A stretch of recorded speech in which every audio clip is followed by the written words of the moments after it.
Bellissimo, bellissimo, commovente, un risultato straordinario. No, univo il sacro al profano e ieri ero allo stadio, abbiamo vinto con una bella dose di fortuna al derby e oggi abbiamo vinto una partita importante. Cosa ha premiato?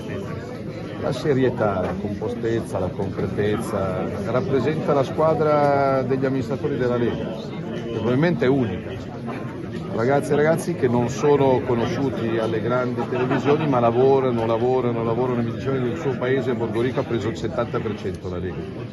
Quindi tu non prendi il 70% o il 37% in una terra come il Veneto, con gente attenta, esigente, laboriosa, non lo prendi così per caso, quindi è frutto di lavoro, di programmazione. Per la Lega il miglior risultato di sempre in Veneto.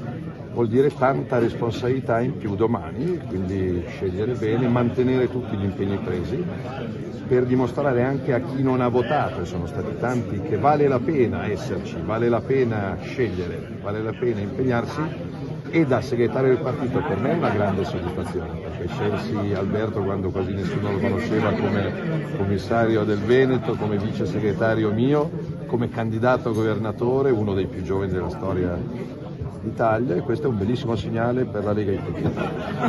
Fatemi ringraziare anche i militanti che hanno portato a risultati assolutamente sopra le aspettative, anche in terre non semplici come la Campania e come la Puglia, e ricordo anche il dato della Calabria. Spero che per la mia Lombardia questo sia di stimolo, perché alle europee non mi ricordo cosa aveva preso la Lega, mi sembra un anno fa aveva preso il 13-14%, correggetemi se sbaglio, vuol dire avere triplicato i voti in un anno, e lo fai non per magia ma con lavoro, con l'impegno, senza polemiche. Quindi